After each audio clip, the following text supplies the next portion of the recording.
നമസ്കാരം. നിങ്ങൾ കേൾക്കുന്നത് പ്രേം അൻമോൾ ഹോദ ഹേ വാണി. ഞാൻ നിങ്ങളുടെ ഹോസ്റ്റ് വാണി. കഴിഞ്ഞ എപ്പിസോഡിൽ എന്റെ വിവാഹത്തെക്കുറിച്ച് പുനർചിന്തിക്കുമെന്ന് രാശിയിൽ എന്നിൽ നിന്ന് വാക്കുവാങ്ങി.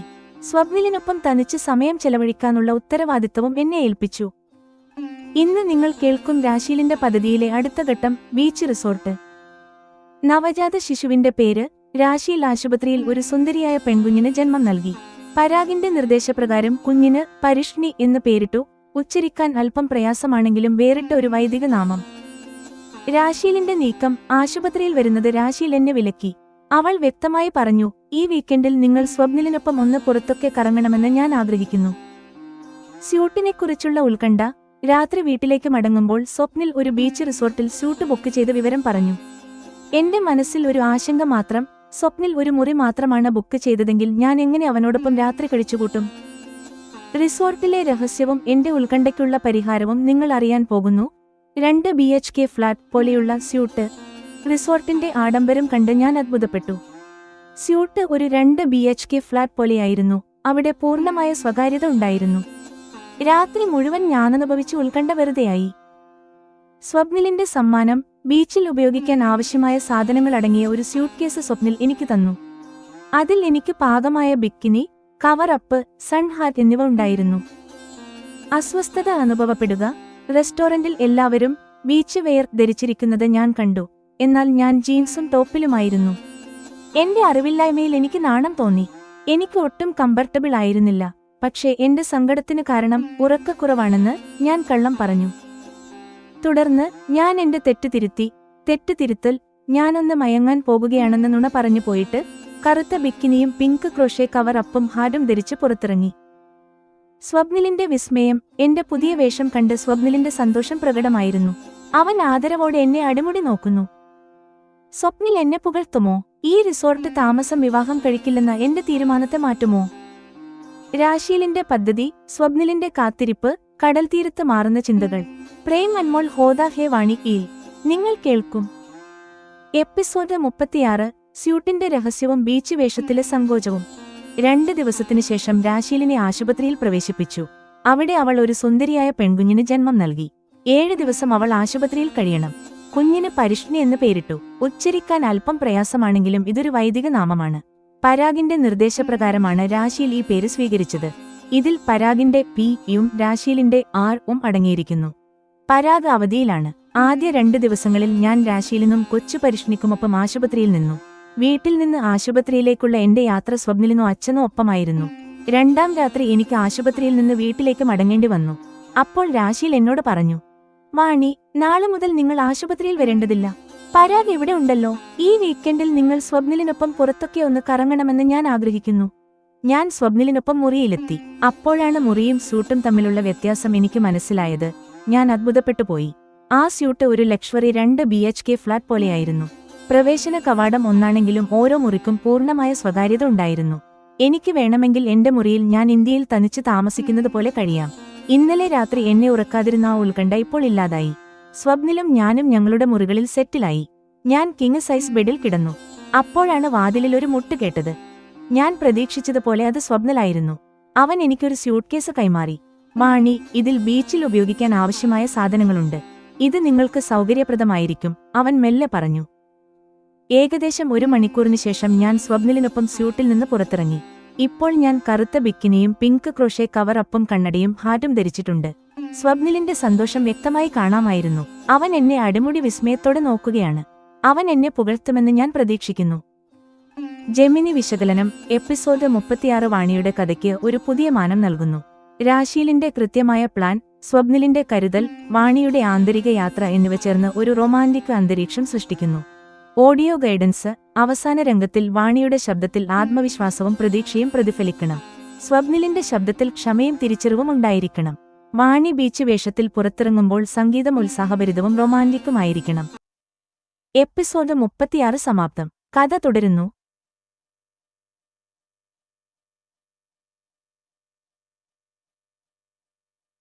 എപ്പിസോഡ് 37.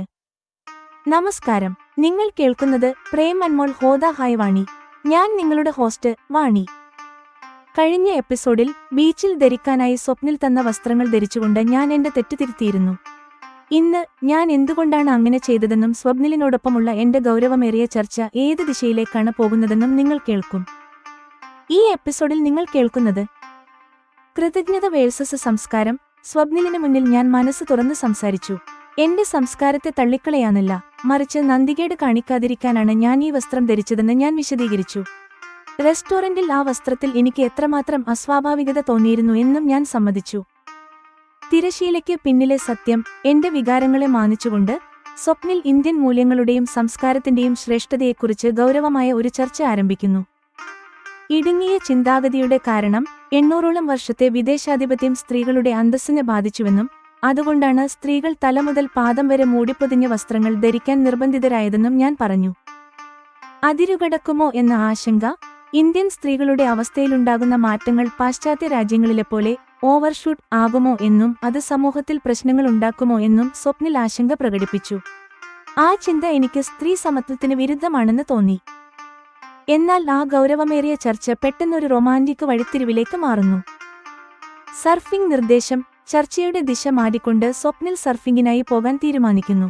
എനിക്കത് അപകടകരമായ ഒരു വിനോദമായി തോന്നി. എന്റെ മുഖത്തെ ഭയം കണ്ട് സ്വപ്നിൽ ചിരിക്കാൻ തുടങ്ങി.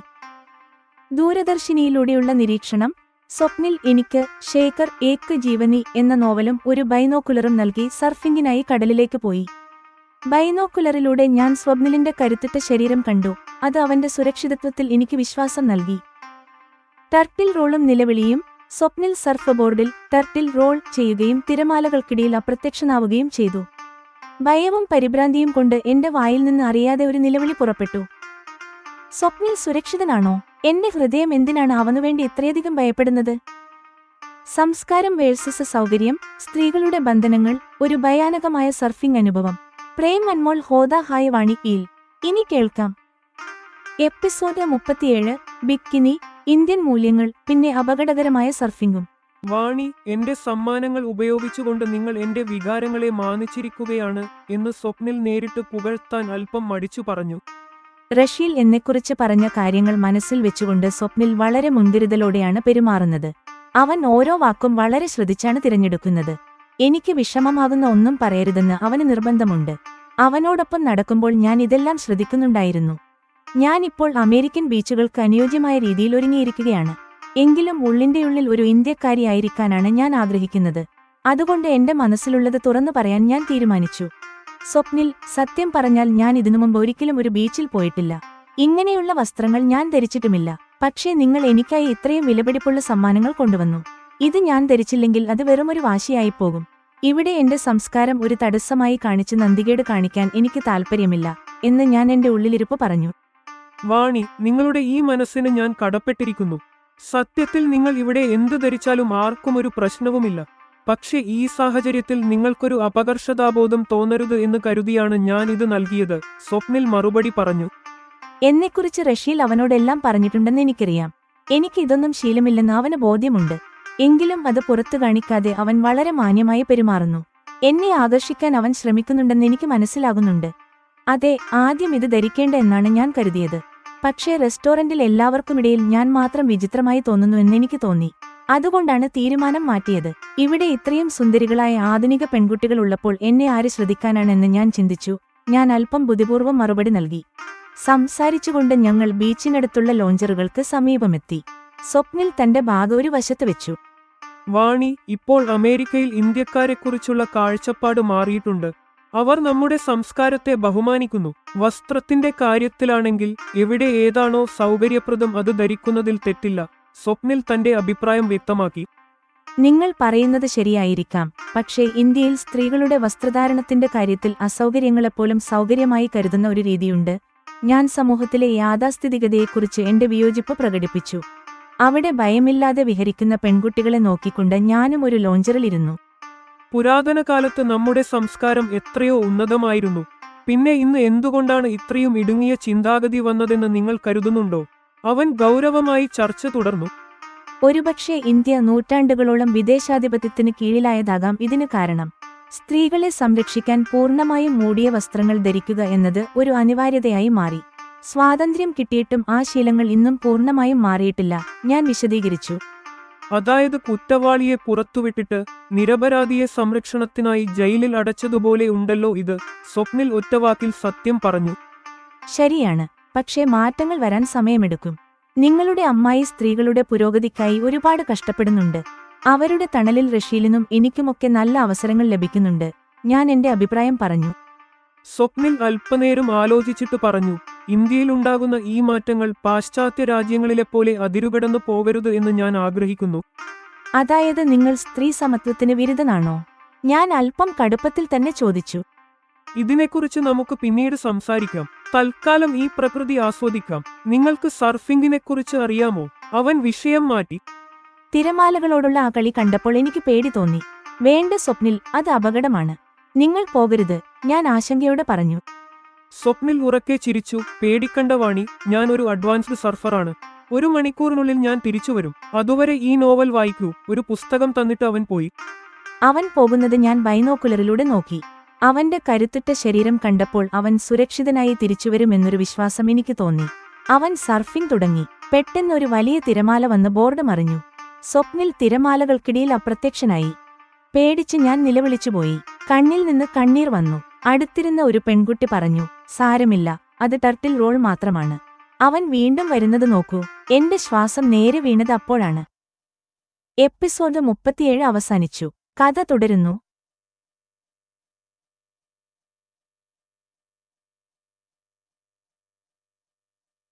എപ്പിസോഡ് 38. നമസ്കാരം, നിങ്ങൾ കേൾക്കുന്നത് പ്രേം അൻമോൾ ഹോദ ഹായ് വാണി.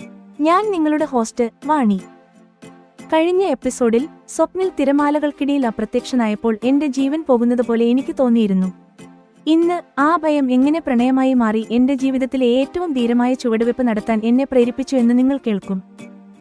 അസാധാരണനായ സർഫർ സ്വപ്നിൽ ഒരു പെർഫെക്റ്റ് ഡക്ക് ഡൈവ് ചെയ്യുകയാണെന്ന് ഒരു വിദേശി യുവതി എന്നെ ആശ്വസിപ്പിച്ചു. അവൻ തിരിച്ചുവന്ന ഉടനെ ഞാനൊരു ടവലും വെള്ളക്കുപ്പിയുമായി അവന്റെ അടുത്തേക്ക് ഓടിച്ചെന്നു. എന്റെ പറയാത്ത പ്രണയത്തിന്റെ ആദ്യത്തെ വെളിപ്പെടുത്തലായിരുന്നു അത്. പ്രാണനേക്കാൾ പ്രിയപ്പെട്ടവൾ, സ്വപ്നിൽ എനിക്ക് സർഫിംഗ് പഠിപ്പിച്ചു തരാമെന്ന് പറഞ്ഞു. ഞാൻ ധൈര്യപൂർവ്വം സമ്മതിച്ചപ്പോൾ അവൻ പറഞ്ഞു, എന്നെ വിശ്വസിക്കൂ വാണി, നിനക്ക് ഒന്നും സംഭവിക്കാതെ ഞാൻ നോക്കിക്കൊള്ളാം. എന്റെ പ്രാണനേക്കാൾ വലുതാണ് എനിക്ക് നിന്റെ ജീവൻ. ആ നിമിഷം സ്വപ്നിലിന്റെ കൈകളിൽ കിടന്നു മരിക്കാൻ കഴിഞ്ഞാൽ പോലും അത് എന്റെ ഭാഗ്യമാണെന്ന് എനിക്ക് തോന്നിപ്പോയി. അസൂയയുടെ കൈബേറിയ നിമിഷം. പെട്ടെന്നാണ് തീരത്ത് വെച്ച് സ്വപ്നിൽ തന്റെ പഴയ സുഹൃത്തായ കാതറിൻ കാണുന്നത്. റഷ്യയിൽ പറഞ്ഞിരുന്ന അതേ പെൺകുട്ടി. കാതറിൻ സ്വപ്നിലിന്റെ നെഞ്ചിൽ തമാശയായി തല്ലുകയും അവനെ കെട്ടിപ്പിടിക്കുകയും ചെയ്തു. അവർ പരസ്പരം ചുംബിക്കുകയും ചെയ്തു. ഇതുകണ്ട് എനിക്കുണ്ടായ അസൂയ നിയന്ത്രിക്കാൻ എനിക്കായില്ല. ആദ്യത്തെ പുരുഷ സ്പർശനം. സ്വപ്നിലിന്റെ നിർദ്ദേശപ്രകാരം വസ്ത്രത്തിന് മുകളിലുള്ള കവർ അപ്പ് മാറ്റി ഞാൻ കടലിലേക്ക് ഇറങ്ങി. വെള്ളം എന്റെ അരക്കൊപ്പം എത്തിയപ്പോൾ എനിക്ക് പേടിയായി. സ്വപ്നിൽ എന്നെ അവനോട് ചേർത്ത് പിടിച്ചു. എന്റെ ശരീരം ആകെ ഒന്ന് വിറച്ചു. എന്റെ ജീവിതത്തിലെ ആദ്യത്തെ പുരുഷ സ്പർശനമായിരുന്നു അത്. സർഫ് ബോർഡിലെ വിജയം. ഞാൻ ആത്മവിശ്വാസത്തോടെ ബോർഡിൽ നിൽക്കാൻ ശ്രമിച്ചു. സ്വപ്നിലിന്റെ സഹായത്തോടെ ഞാൻ എഴുന്നേറ്റ് നിന്നു. സ്വപ്നിൽ, നോക്കൂ, ഞാൻ വിജയിച്ചു എന്ന് ഞാൻ സന്തോഷത്തോടെ വിളിച്ചു പറഞ്ഞു. പക്ഷേ ആ സന്തോഷം അധികനേരം നീണ്ടുനിന്നില്ല. ആവേശത്തിനിടയിൽ എനിക്ക് എന്റെ ബാലൻസ് നഷ്ടപ്പെട്ടു. ഞാൻ വെള്ളത്തിൽ വീണോ? സ്വപ്നിൽ എന്നെ രക്ഷിക്കുമോ? അസൂയയുടെ ആദ്യത്തെ കുത്തൽ. പ്രണയത്തിന്റെ ആദ്യ സ്പർശനം. തിരമാലകൾക്ക് മുകളിലെ വിജയം. പ്രേം അൻമോൾ ഹോദ ഹായ് വാണി യിൽ. ഇനി കേൾക്കാം. എപ്പിസോഡ് 38. സർഫിംഗിലെ ആവേശം. അസൂയയുടെ ആദ്യ രുചി. പിന്നെ സ്വപ്നിലിന്റെ മാന്ത്രികതയും. അതൊരു പെർഫെക്റ്റ് ഡക്ക് ഡൈവ് ആയിരുന്നു. ആ പയ്യൻ സത്യത്തിൽ ഒരു അസാധാരണ സർഫറാണ് എന്ന് പറഞ്ഞു ആ യുവതി എന്നെ വീണ്ടും ആശ്വസിപ്പിച്ചു. അവൾ പറഞ്ഞു തീരുന്നതിനു മുൻപേ സ്വപ്നിൽ തന്റെ ബോർഡുമായി സുരക്ഷിതനായി വെള്ളത്തിനു മുകളിൽ പ്രത്യക്ഷപ്പെട്ടു. ഞാൻ ബൈനോക്കുലർ കണ്ണിൽ നിന്നും മാറ്റി ആ യുവതിയോട് താങ്ക് യു പറഞ്ഞു. അവൾ മറുപടിയായി പറഞ്ഞു, ഇറ്റ്സ് മൈ പ്ലഷർ ഡിയർ. ഞങ്ങൾ പരസ്പരം പുഞ്ചിരിച്ചു. ഇപ്പോൾ എനിക്ക് സ്വപ്നിലിന്റെ സാഹസങ്ങൾ ശീലമായി കഴിഞ്ഞു. ഏകദേശം 1 മണിക്കൂർ കഴിഞ്ഞപ്പോൾ സ്വപ്നിൽ തിരിച്ചുവരുന്നത് കണ്ടു. ഞാൻ ഒന്നും ആലോചിക്കാതെ അവന്റെ ബാഗ് തുറന്നു ടവലും വെള്ളക്കുപ്പിയുമായി അവന്റെ അടുത്തേക്ക് ഓടിച്ചെന്നു. സ്വപ്നിലിന് എന്റെ ഈ പ്രവൃത്തി വളരെ ഇഷ്ടപ്പെട്ടു. അവൻ ടവൽ വാങ്ങി തലയും ശരീരവും തുടച്ചു. വെള്ളം കുടിച്ചുകൊണ്ട് അവൻ പറഞ്ഞു, താങ്ക് യു വാണി. എന്റെ കരുതൽ അവനെ സന്തോഷിപ്പിച്ചു എന്നെനിക്ക് മനസ്സിലായി. നീ ഒരു മികച്ച സർഫറാണ്. സർഫിംഗ് ഇത്രയും രസകരമാണെന്ന് ഇന്ന് നിന്റെ സാഹസങ്ങൾ കണ്ടപ്പോഴാണ് എനിക്ക് മനസ്സിലായത്. ആദ്യം ഞാൻ ശരിക്കും പേടിച്ചുപോയിരുന്നു എന്ന് ഞാൻ അവനെ പുകഴ്ത്തി. ഓ സാരമില്ല വാണി, ഞാൻ തിരമാലകൾക്കിടയിൽ എന്താണ് ചെയ്യാൻ പോകുന്നതെന്ന് നിനക്ക് മുൻപേ പറഞ്ഞു തരേണ്ടതായിരുന്നു. എങ്കിൽ നീ പേടിക്കില്ലായിരുന്നു, അവൻ സ്നേഹത്തോടെ പറഞ്ഞു. അത് ശരിയാണ്, പക്ഷേ മുൻകൂട്ടി അറിഞ്ഞിരുന്നെങ്കിൽ ഇതിത്ര ആവേശകരമാവില്ലായിരുന്നു എന്ന് ഞാൻ പറഞ്ഞു. നിനക്കും സർഫിംഗ് ചെയ്തു നോക്കാൻ ആഗ്രഹമുണ്ടോ? ധൈര്യമുണ്ടെങ്കിൽ എന്നെ വിശ്വസിക്കുകയാണെങ്കിൽ ഇന്ന് നിന്നെ സർഫിംഗ് പഠിപ്പിക്കാൻ എനിക്ക് സന്തോഷമേയുള്ളൂ, സ്വപ്നിൽ ചോദിച്ചു. സ്വപ്നിലിന്റെ സ്വാധീനമാണോ അതോ അവനോടുള്ള പ്രണയമാണോ എന്നറിയില്ല, ഞാൻ ഉടനെ പറഞ്ഞു. സ്വപ്നിൽ, എനിക്ക് നിന്നെ വിശ്വാസമാണ്. അപകടമൊന്നുമില്ലെങ്കിൽ എനിക്കും ആ ബോർഡിൽ ഒന്ന് എഴുന്നേറ്റ് നിൽക്കാൻ ശ്രമിക്കണമെന്നുണ്ട്. സ്വപ്നിൽ എന്നിൽ നിന്ന് ഇങ്ങനെയൊരു മറുപടി പ്രതീക്ഷിച്ചിരുന്നില്ല. അവൻ വളരെ സന്തോഷവാനായി. വാണി, നിന്റെ കാര്യത്തിൽ നീ പേടിക്കേണ്ട. നിന്നെ ഞാൻ പൊന്നുപോലെ നോക്കിക്കൊള്ളാം. വാ, ഇന്ന് നിന്നെ ഒരു സർഫറാക്കാം. സ്വപ്നിലിന്റെ സന്തോഷത്തിന് അതിരുകളില്ലായിരുന്നു. എന്റെ ജീവൻ തന്റെ ജീവനേക്കാൾ വലുതാണെന്ന സ്വപ്നിലിന്റെ വാക്കുകൾ എന്നെ വല്ലാതെ സ്പർശിച്ചു. ഈ നിമിഷം അവന്റെ കൈകളിൽ കിടന്നു മരിക്കാൻ പോലും ഞാൻ തയ്യാറാണെന്ന് ആർക്കെങ്കിലും എന്റെ മനസ്സ് വായിക്കാൻ കഴിഞ്ഞാൽ മനസ്സിലാകുമായിരുന്നു. സ്വപ്നിൽ എന്നോടൊപ്പം ലോഞ്ചറുകൾക്ക് അടുത്തേക്ക് വന്നു. അവൻ ടവലും കുപ്പിയും തിരികെ വെച്ചു. അടുത്ത ലോഞ്ചറിൽ കിടക്കുന്ന പെൺകുട്ടിയെ അവൻ അപ്പോൾ ശ്രദ്ധിച്ചിരുന്നില്ല. നീ സർഫിംഗ് ചെയ്യുമ്പോൾ ആ പെൺകുട്ടിയാണ് എനിക്ക് കാര്യങ്ങൾ പറഞ്ഞു തന്നിരുന്നത് എന്ന് ഞാൻ സ്വപ്നിലിനോട് പറഞ്ഞു. സ്വപ്നിൽ അവളെ നോക്കി. ഇത് എന്റെ പഴയ സുഹൃത്ത് കാദറിനാണല്ലോ. ഞങ്ങൾ സ്കൂളിലും യൂണിവേഴ്സിറ്റിയിലും ഒരുമിച്ചു പഠിച്ചവരാണ്, അവൻ അത്ഭുതത്തോടെ പറഞ്ഞു. കാദറിൻ എന്ന പേര് കേട്ടപ്പോൾ റഷീൽ പറഞ്ഞ കാര്യങ്ങൾ എനിക്ക് ഓർമ്മ വന്നു. സ്വപ്നിൽ അവളുടെ അടുത്തേക്ക് ചെന്നു. അവൾ പെട്ടെന്ന് എഴുന്നേറ്റ് സന്തോഷത്തോടെ അവന്റെ നെഞ്ചിൽ അടിക്കുകയും അവനെ കെട്ടിപ്പിടിക്കുകയും ചെയ്തു. അവർ പരസ്പരം ഉമ്മ വെക്കുന്നത് കണ്ടപ്പോൾ എനിക്ക് സഹിക്കാനായില്ല. ഇവിടുത്തെ രീതികൾ ഇങ്ങനെയാണെന്ന് അറിയാമെങ്കിലും എന്റെ മനസ്സ് വല്ലാതെ അസ്വസ്ഥമായി. വാണി, ഇത് എന്റെ സുഹൃത്ത് കാദറിൻ, സ്വപ്നിൽ എനിക്ക് പരിചയപ്പെടുത്തി തന്നു. ഹലോ വാണി, ഇത്രയും നല്ലൊരു ബോയ്ഫ്രണ്ടിനെ കിട്ടിയ നീ ശരിക്കും ഭാഗ്യവതിയാണ് എന്ന് പറഞ്ഞു കാദറിൻ എന്റെ 2 കവിളിലും ഉമ്മ വെച്ചു. അവളുടെ ഇംഗ്ലീഷിന് മുൻപിൽ എനിക്കൊന്നും പറയാൻ കഴിഞ്ഞില്ല. ഞാൻ വെറുതെ ഒരു താങ്ക് യു പറഞ്ഞു. പിന്നീട് സ്വപ്നിൽ എന്നോട് മേൽവസ്ത്രം മാറ്റാൻ പറഞ്ഞു. കാദറിൻ അവനെ കെട്ടിപ്പിടിച്ചത് കണ്ട അസൂയയിൽ ഞാൻ പെട്ടെന്ന് തന്നെ വസ്ത്രം മാറി ബീക്കിനിയിൽ പുറത്തേക്ക് വന്നു. സ്വപ്നിൽ എന്നെ നോക്കുന്നത് കണ്ടപ്പോൾ എനിക്ക് ചെറിയൊരു നാണം തോന്നി. ഞങ്ങൾ വെള്ളത്തിലേക്ക് ഇറങ്ങി. വെള്ളം എന്റെ അരക്കൊപ്പം എത്തിയപ്പോൾ എനിക്ക് പേടിയായി. സ്വപ്നിൽ എന്നെ ചേർത്ത് പിടിച്ചു. അവന്റെ കൈകൾ എന്റെ കഴുത്തിലൂടെ ചുറ്റിപ്പിടിച്ചപ്പോൾ എന്റെ ജീവിതത്തിലെ ആദ്യത്തെ പുരുഷ സ്പർശനം ഞാൻ അനുഭവിച്ചു. ആ പേടിയിലും എനിക്ക് ആ സ്പർശനം ഇഷ്ടമായി. പിന്നീട് അവൻ എന്നെ ബോർഡിൽ ഇരുത്തി പതുക്കെ ആഴത്തിലേക്ക് കൊണ്ടുപോയി. അവന്റെ സഹായത്തോടെ ഞാൻ ബോർഡിൽ എഴുന്നേറ്റ് നിൽക്കാൻ ശ്രമിച്ചു. ഞാൻ എഴുന്നേറ്റ് നിന്നു. സ്വപ്നിൽ, നോക്കൂ, ഞാൻ വിജയിച്ചു എന്ന് ഞാൻ സന്തോഷത്തോടെ വിളിച്ചു പറഞ്ഞു. ആ ആവേശത്തിൽ പെട്ടെന്ന് എനിക്ക് എന്റെ ബാലൻസ് നഷ്ടപ്പെട്ടു. എപ്പിസോഡ് 38 അവസാനിച്ചു. കഥ തുടരുന്നു.